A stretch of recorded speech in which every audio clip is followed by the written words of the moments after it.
Eu assumi um compromisso com vocês já há algum tempo em relação ao assunto SAF aqui no Calor Lessa. Eu sempre falei que esse tema seria tratado com a maior seriedade, responsabilidade, honestidade, enfim, todo e qualquer atributo que esteja à altura da importância desse tema para a história do Fluminense Futebol Clube. E não vai ser diferente. Aqui não vai ser um canal de oba-oba, pró-SAF, de terrorismo contra a SAF. Aqui vai ser um canal, claro, de muita informação sobre isso, todas que a gente puder ter, de análise também, mas sem conclusões precipitadas. Esse é o compromisso que eu assumi primeiramente comigo e depois com vocês. Claro, um bom dia para todo mundo, uma ótima terça-feira a todos. Esse vídeo é um vídeo muito importante porque ele vem após a reunião de ontem no Conselho Deliberativo, que apresentou a proposta, finalmente, a proposta feita pela Lazuli Partners, a Lazuli Sports, que foi a empresa criada, né, para representar esses investidores que vão aportar dinheiro no Fluminense caso a SAF seja aprovada. Os números foram confirmados, vieram à tona, e agora a gente tem, para mim pelo menos, né? Eu não tenho uma conclusão definitiva ainda, e vou explicar para vocês o porquê disso. Tem uma inclinação, mas temos finalmente elementos mais concretos para que possamos analisar o que o Fluminense tem em mãos neste momento para se tornar SAF. E aquilo que os sócios também terão para irem em algum momento em Laranjeiras votar pela aprovação da SAF ou não, o que não vai acontecer, já foi confirmado ontem, antes da eleição do associativo, a eleição presidencial que vai ocorrer em novembro. Ou seja, essa votação não vai, a aprovação da SAF, a Assembleia Geral, se assim for, não vai acontecer antes da eleição de novembro. Esse é o primeiro ponto que a gente pode destacar. E ao longo da reunião de ontem eu fui fazendo aqui algumas anotações com tópicos que eu julgo serem importantíssimos para trazer para essa análise, para essas informações, e outras coisas que depois eu fui refletindo à medida que as informações foram sendo, né, expostas, e aí a partir disso cada um foi tirando ali as suas conclusões. Mas com a proposta apresentada, todas as dúvidas elas foram sanadas, foram resolvidas? Para mim não. Ainda é necessário, se faz necessário entender muita coisa, mas é verdade que agora pelo menos a gente tem um norte, algo mais concreto para a gente trabalhar. E aí, enfim, quando é divulgado ali aquele valor de investimento de 6,4 bilhões, 6,9 bilhões, quase 7 bilhões, todo mundo fala, pô, Fluminense vai ser milionário? Teremos a SAF mais milionária do país? É votar sim e correr para o abraço? Agora só felicidade, só alegria, é dinheiro para todo lado? Não. Definitivamente não. Ah, mas então essa proposta é uma merda, Lessa. Essa proposta é ridícula. O Fluminense está sendo vendido por 500 milhões de reais. O dinheiro novo vai ser esse. O resto é tudo com receita do clube, dinheiro do clube. Isso é ridículo. Sim e não. Sim, o aporte vai ser de 500 milhões de reais. Foi comunicado ontem, em 2 vezes, imediatamente, 250 milhões de reais, no ano seguinte, mais 250 milhões de reais. Mas é justo, é correto falar que o Fluminense está sendo vendido por 500 milhões? Na minha opinião, não. A gente sabe que há uma dívida de 870 e poucos milhões de reais que vai ser assumida integralmente pela SAF. Então, o valor das ações do Fluminense está em pouco mais de 250 milhões de reais. Vou colocar na tela aí para vocês, para ficar mais fácil. Tá aí, portanto, o valor das ações do Fluminense, na verdade, 260 milhões de reais, você soma com 871 milhões da dívida líquida em dezembro do ano passado, esse valor vai para 1,131, 1,1 bi, vamos arredondar aqui. né, é o valor do Fluminense, com mais os 500 milhões que serão aportados, a gente chega nesse valor de 1,6 bi. Tá? E aí você pode falar, mas a dívida não tem que entrar. Não, a dívida ela entra nessa conta, você está assumindo a dívida. Como você vai pagar? Aí é uma outra questão que eu vou discutir daqui a pouco. Mas vou colocar, olha lá na tela aí para vocês, essa faz parte da apresentação de ontem. Né? Se a gente olhar, o Fluminense ele tem um resultado melhor nessa operação inicial, quando você faz a valuation do clube. O Atlético, vão pagar 1,3 bi pela SAF do Atlético. A dívida do Atlético é de 1,5 bi. Então isso é levado em consideração. O Vasco foi vendido por 700 e poucos milhões, mas a dívida do Vasco era de 700 milhões. Então o valor das ações automaticamente está ligado à dívida que o clube tem também. Só para a gente ter uma comparação de como o mercado se comportou nessas outras vendas que foram feitas. Não adianta a gente criar uma realidade paralela. E é isso que o mercado ele apontou para isso nessas outras SAFs, e o resultado do Fluminense inicialmente seria melhor, né, em termos de valorizações, 260 milhões, comparando com os demais clubes. Então, resumindo, o Fluminense foi avaliado em 1,1 bi, levando em consideração a dívida, com mais o aporte de 500 milhões que será feito pelos investidores. Então, dentro de uma lógica de mercado, eu acho que é um valor que está justo ali. Repito, você pode achar uma merda, ou pode achar bom, tanto faz. Eu estou falando apenas dentro da realidade do que é o mercado até agora em relação aos outros clubes. Tá? Apenas isso. Estou dizendo que acho excelente, nem maravilhoso, é apenas uma realidade. E aí a gente entra, depois a gente vai entrar, antes de falar de dívida, a gente vai falar sobre o ponto mais polêmico, que também vou colocar na tela aí para vocês, que no primeiro momento foi falado que seria um investimento de 6,9 bilhões só no futebol. E aí veio aquela loucura, caraca, mas tudo isso é dinheiro novo, o investimento vai ser, né, só com grana nova entrando no clube. Pô, então maravilhoso, não tem dúvida, eu vou estar assim, foi o que eu falei no início. Mas não, grande parte desse dinheiro vai ser gerado com a receita do próprio clube. Uma receita que o próprio futebol do Fluminense irá gerar nesses próximos anos. Seria um investimento garantido de 6,9 bi em 10 anos, como o próprio Matheus Montenegro explicou. O aporte ele é de 500 milhões.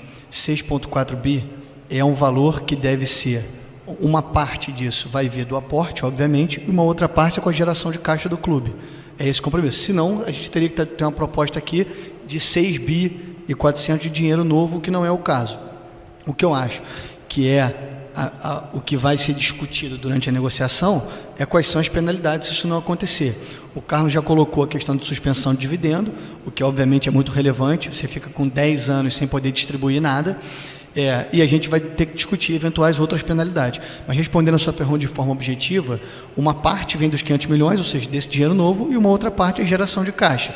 E aí a expectativa é de que o clube aumente a sua geração de caixa, e se não aumentar, o investidor não vai poder tirar nenhum real do que ele colocou aqui. Aí você vai falar, pô, mas que merda é essa? Então eles estão o quê? Investindo dinheiro no dinheiro do Fluminense. Basicamente é isso. Vão colocar essa migalha aí. Poderia ser mais? É claro que eu acho que poderia ser mais. A gente foi levar, cara, pegar 500 milhões de reais e dividir para 40 investidores. Para o André Esteves, que vai pagar uma parte disso. Pô, se for ver, principalmente para o André Esteves, que é o mais rico, isso aí, para ele deve ser troco de pinga. Mas não é a realidade. O valor que a gente tem é esse. Então vamos trabalhar com esse valor. O que foi garantido, e aí qual a vantagem que a gente teria, que eu estou deduzindo que a gente teria com essa proposta? Foi garantido que será feito um investimento de 6,4 bi, aí deixa os 500 milhões de reais que eles vão investir para lá, que é o aporte. 6,4 bi no futebol. A gente vai ter a garantia desse investimento. Hoje, esse ano, o Fluminense deve arrecadar, sei lá, 600 milhões de reais com a participação na Copa do Mundo. Tá? Arrecadação total. O que diz ali nessa apresentação é que se a gente pegar uma conta de padaria aqui, 6 bilhões arredondando, em 10 anos a gente tem 600 milhões de reais por ano para investimento no futebol. A gente está falando da arrecadação, do que o Fluminense arrecada como um todo num ano, para ser investido no futebol. Isso é pouco dinheiro? A gente tem a divisão aí, né? A gente vai ter, olhando de novo aqui essa apresentação, a gente vai ter investidos em folha salarial, elenco, comissão técnica, 4,7 bi. E aquisição de atletas, 1,1 bi. E aí o restante, enfim. A gente pegar só, pensar em compras de atleta, a gente vai ter, arredondando aqui também, em 10 anos, 100 milhões. Isso é pouco para compra de atleta? Sim. Mas esse investimento, eu creio que seja só uma base. Esse investimento, a forma de alocação deve mudar, deve variar, creio eu. Então, o real que a gente tem é um investimento de 600 milhões no futebol, por ano em 10 anos. Ah, mas o Fluminense já arrecada isso, não faz sentido. Gente, o Fluminense arrecada isso, mas não dá para olhar, isso foi falar na apresentação, não sei se foi pelo próprio Mário ou pelo Matheus Montenegro, é verdade. Isso não adianta a gente olhar só para o que o Fluminense arrecada. A gente tem que olhar para o que o Fluminense gasta. Arrecadou 600 milhões, mas vai gastar mais de 300. Então não adianta só olhar para faturamento, tem que olhar para as despesas também. E dentro da realidade do que é o futebol, em que tudo muda o tempo inteiro, assim, qual a garantia que o Fluminense vai conseguir arrecadar esse valor nos próximos anos? Ah, vai ter liga, vai ter premiação de não sei mais o quê, que pode ir para a Copa do Mundo, tudo pode acontecer, mas também pode não acontecer. A gente não tem garantia da continuidade, do escalonamento dessa arrecadação para os próximos anos. Pode acontecer, mas vai entrar uma nova gestão agora. Ah, mas que a gente não sabe quem vai ser o novo presidente. Que garantias a gente tem da condução desse novo presidente, dessa nova gestão, em relação à política de investimento, de venda, de arrecadação? Não tem como saber, não temos garantias, nem de um lado, nem de outro. Aliás, a partir de agora, a gente teria esse comprometimento de fazer esse investimento no futebol nos próximos 10 anos. Se ele não for feito, há penalidades. Por exemplo, os investidores não poderão receber dividendos. Os lucros não poderão receber dividendos. Isso é uma coisa que me agrada. Mas ali fala em penalidades. Mas quais seriam outras penalidades caso essas metas não sejam batidas? Como que esse valor ele vai ser? Como vai ser a composição? Ah, não bateu a meta de investimento. Então tem que vender jogador da base por qualquer preço para chegar lá, botar dinheiro e dizer, opa, batemos a meta aqui. Como que vai ser feita essa composição? Vão tirar do próprio bolso? Do próprio bolso realmente ou de recursos do clube? Para chegar nesse valor final e bater essa meta de 600 milhões de investimento no futebol no ano. Esse tipo de garantia que é importante a gente discutir. Mais do que os números. 6 bi para cá, 7 bi para lá. A gente tem que ser realista. Então, não bateu a meta? Beleza, não tem dividendo. Tá, mas qual é a outra punição? E como que esse valor ele vai ser gerado? Vão tirar? Opa, não, aí a gente não bateu a meta. Vão ter que tirar do bolso aí. Sacolinha, vaquinha. Ou não, opa, tem que dar um jeito aí, irmão. Vamos vender. O jogador para chegar no valor. E aí, como vai ser? Esse é um questionamento que eu gostaria que fosse mais esclarecido e para mim ainda não ficou. Esse valor vai ter correção monetária? Porque 6,4 bi é uma coisa hoje, amanhã é outra. Vai haver correção monetária desse valor ou não? Já foi feita uma projeção em relação a isso. Vai ser 6,4 bi e dane-se. É uma outra questão importante também. Bom, e aí a gente volta lá no assunto dívida. A SAF vai assumir 100% da dívida. Ok, beleza, tá. Mas o que é importante, mais importante para mim, volta a falar, do que a gente falar em valores absolutos, sabe, e ficar se iludindo, é como que essa dívida vai ser paga e quando ela vai ser paga. Porque a lei da SAF, ela obriga ali, você tem que ter um comprometimento de 20% do valor do faturamento com a dívida. Ou seja, você tem uma obrigação de pagar 20% da dívida do que em relação ao que você fatura. Mas só vão pagar isso e vão empurrar o resto com a barriga? Vão renegociar com credores? Mas em que prazo?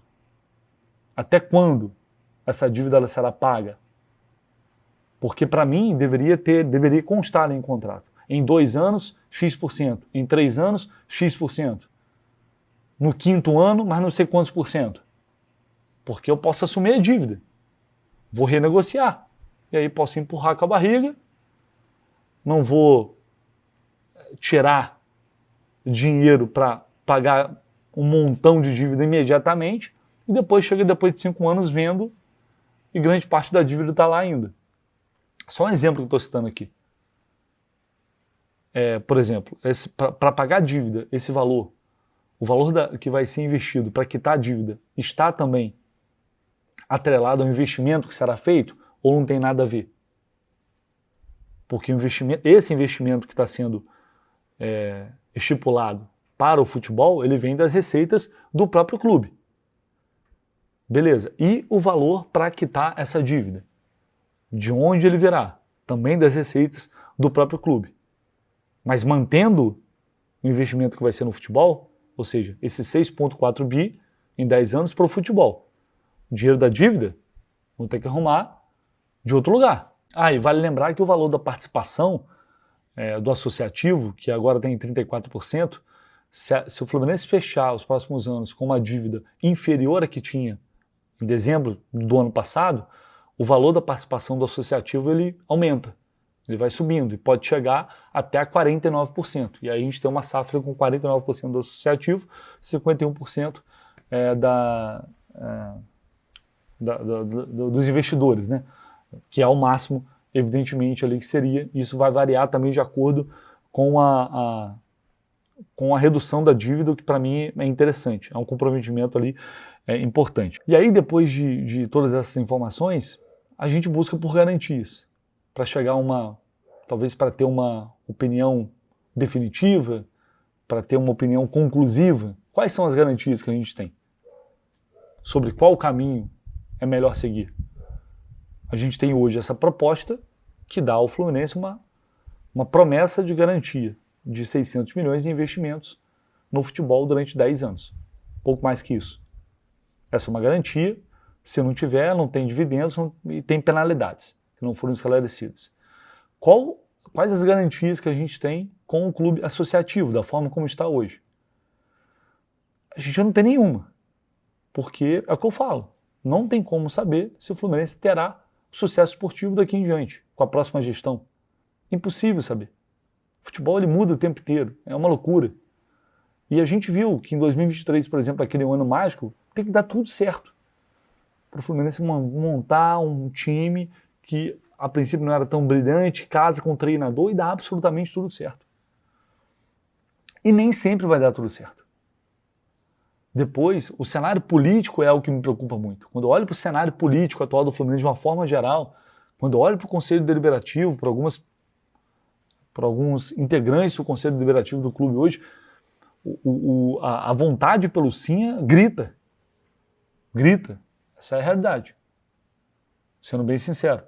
Mas não dá para tomar uma decisão somente sobre esse aspecto. O clube associativo, na próxima gestão, ele pode ter tanto sucesso quanto esta teve em relação a títulos? Pode, claro que pode. Poder pode. Agora, eu sempre fui a favor, de um modo geral, em relação à SAF, porque eu acreditava que era necessária a entrada de dinheiro novo. Alguém assumindo essa dívida, pagando essa dívida para o clube ganhar fôlego, ganhar capacidade de investimento. E para mim, seguir da forma como está, é enxugar gelo. Em algum momento a coisa não vai dar certo. E aí vai apertar de novo. E se cair numa gestão ruim, a gente pode voltar a viver anos extremamente difíceis e complicados, que é o que eu não quero. E por isso, de uma forma geral, repito, eu era a favor da SAF, mas nunca fui a favor de qualquer SAF. E por isso esse tema para mim tem que ser debatido muito. Então, o que eu posso dizer para vocês hoje? Eu não tenho uma opinião definitiva, eu juro que eu não tenho. No momento eu não tenho. Mas o que eu vou fazer a partir de agora é correr atrás e falar com pessoas, com especialistas de mercado, com pessoas que entendem do assunto, que possam acrescentar a esse debate. E trazer esse conteúdo para vocês, para esclarecer, para debater ideias diferentes, contrapontos diferentes, para que cada um possa chegar, de fato. Eu não tenho pressa em tomar uma decisão. O torcedor que vai votar, ele não vai votar amanhã, ele vai ter tempo para analisar tudo isso. Então eu não tenho pressa. Se hoje eu posso ser contra, depois, com o tempo, eu posso me tornar a favor e vice-versa. Não há necessidade de desespero para que você tenha uma opinião definitiva agora. Temos tempo para estudar e analisar. Esse vai ser o meu objetivo. Então, falar com pessoas respeitadas no mercado, que possam trazer pontos diferentes para a gente. Mas eu tenho uma ideia. E depois dessa reunião, dessa apresentação, hoje, a minha tendência é optar pelo sim. Tendência. Por quê? Bom, por alguns motivos. A gente pode falar o que quiser, mas vocês viram aí algumas famílias que estão investindo, que vão investir, vão fazer parte desse fundo. São pessoas extremamente bem-sucedidas no mercado, são empresários muito bem-sucedidos, caras extremamente respeitados no mercado, têm muita credibilidade, investidores de sucesso. Essa galera não entra. Dificilmente entra em furada. Vai entrar no negócio furado. Dificilmente. E para eles ganharem dinheiro com essa operação, é necessário minimamente que as coisas sejam reorganizadas, que deem certo. E acho difícil esses caras também quererem se juntar ou colocarem o nome deles em um negócio desastroso. Acho bem complicado. Acho bem improvável, na verdade. Isso dá garantia? Também não é garantia, não é garantia. Mas é inegável que há ali pessoas poderosas e caras que realmente têm uma história de sucesso por trás. Não cai muito nesse papo de que, torcedor, que eu amo o Fluminense. Eu não vou dizer que os caras não são torcedores, eu não amo o clube, não conheço as pessoas, mas muitos ali, para muitos, no fim das contas, é negócio e é dinheiro, ponto. Que vai ser o mais importante. Isso para mim é fato. Mas vamos lá, o que me agrada bastante, foram alguns pontos que eu anotei aqui, é que se trata realmente de um plano bem estruturado, um plano que parece bem organizado para ser bem executado, sem promessas bizarras, bravatas de que em 3 anos, em 5 anos o Fluminense vai arrecadar mais que o Flamengo, vai investir mais em contratação que o arquirrival, que o Palmeiras, enfim, são objetivos factíveis. É realmente um plano para a recuperação do clube e para a consolidação e evolução disso com o passar do tempo, com o passar dos anos, a médio e longo prazo, não é algo só para agora. Aliar desempenho financeiro com desempenho esportivo. Dentro dessas metas que foram passadas, esses valores que foram passados, não me parece ter ali nada muito fora da realidade. Então, é algo com os pés no chão. E isso tende a me agradar, porque o Fluminense não está indo para uma rede multiclubes que eu particularmente não gosto. A gente está vendo aí uma série de problemas e questões e, enfim, brigas judiciais nos rivais. E não seria esse o caso. E aí um clube bem gerido, com a dívida equacionada, estruturado, ele vai naturalmente gerar mais receita. Mais receita vai gerar investimento. Então 500 milhões a gente está falando que é para começar o game ali, mas não significa que, à medida que for crescendo, gerando mais investimento, não vou investir mais. Eu tenho como garantir isso? Não, não tem. Tem um contrato, ele tem um mínimo a ser cumprido. Mas não significa também que só o mínimo vai ser executado nos próximos anos. De novo, eu cito o exemplo, agora está tendo vários problemas, né? Que é a questão do Texto ali, que botou mais dinheiro do que se esperava. A gente pode ter exemplo negativo também. Enfim, a gente teria um investimento que não fará do Fluminense uma superpotência, que não fará do Fluminense uma máquina de contratar jogadores milionários, mas vai ser uma garantia, na minha visão, de que teremos um time competitivo, de que permaneceremos competitivos e entre os principais times do país, desempenhos do país, dentro desse período mínimo de 10 anos que eles estão garantindo. Eu acho que é uma... E isso, querendo ou não, para mim tem um peso relevante. É você imaginar que com esse valor você consegue, no mínimo, ser tão competitivo quanto é agora. E com a incerteza do que é o futebol, essa volatilidade, esse receio por gestões que podem ou não melhorar e piorar o clube, eu acho que é algo que tem que ter um peso nessa análise. Então essa segurança, ela me atrai. Mas, por que eu digo que eu não tenho uma opinião definitiva? Porque a gente está diante de um momento muito crucial para a história do Fluminense. É uma operação que ela é praticamente irreversível. Os caras estão assumindo hoje o clube, né, vamos supor, e depois de 5 anos está no contrato. Até 5 anos ninguém pode vender ações. Depois eles podem vender. E aí é um ponto que para mim é preocupante. Né? Vender para quem, para onde vai, eu me preocuparia com isso. Até um cenário que lembra muito o cenário do Cruzeiro com o Ronaldo. Só que o Fluminense não está no desespero como o Cruzeiro estava. Eu digo no sentido de você tem um investimento ali baixo de aporte financeiro, uma dívida altíssima, você compra, reorganiza aquela dívida e depois vende. E lucra com ela. Né? Foi o que o Cruzeiro fez, foi o que o Ronaldo fez. Então essa pode ser uma tática também, de reorganizar, você abate ali a dívida, organiza a casa e depois vende. Então é algo que, mas aí é só daqui a 5 anos, sim, a gente tem que pensar. Isso também tem um peso de análise, que é o que me faz, talvez seja um dos grandes fatores que me faz hoje falar, mas peraí, vamos estudar mais, vamos pensar um pouco mais, vamos buscar mais informação, vamos tentar ter um pouco mais de certeza. É algo que me faz parar para pensar. Para mim, é inegável que se trata de uma proposta que tem pontos positivos. Tem pontos positivos. Que não se trata de uma proposta ridícula, desrespeitosa com o tamanho, com a história do Fluminense. Não se trata, isso o mercado diz. Agora, é o melhor caminho de seguir? Eu ainda tenho muitos pontos, para mim, muitos pontos precisam ser esclarecidos, e a minha missão, até o fim, aqui, vai ser essa. Então hoje a minha tendência é pelo sim, mas sem ter algo definitivo. E não tenho pressa, porque teremos tempo. E o tempo pode ser um aliado nesse sentido. A gente estudar, buscar mais informação, questionar mais, perguntar mais, para depois a gente ter a consciência tranquila na hora de fazer a escolha. Esse vai ser o meu objetivo aqui até o fim, sem dúvida alguma, em relação a esse assunto SAF. Bom, espero que as informações tenham ajudado, que os meus pontos tenham sido compreendidos. E é importante, gente, ninguém é obrigado a concordar 100% com nada, ninguém é obrigado a concordar comigo. É só a minha opinião e a minha sincera opinião diante de tudo que eu ouvi e do que eu pensei. E amanhã, talvez, eu possa mudar de ideia de acordo com algum fato novo ou algo relevante que venha a surgir. Eu acho que é isso, tá? Deixa aí também a sua opinião nos comentários, se inscreva no canal, o seu like também é muito importante. E assim que a gente for tendo mais novidades, evidentemente eu vou trazer para vocês aqui no canal do Lessa também, tá? Um abraço, tamo junto, valeu!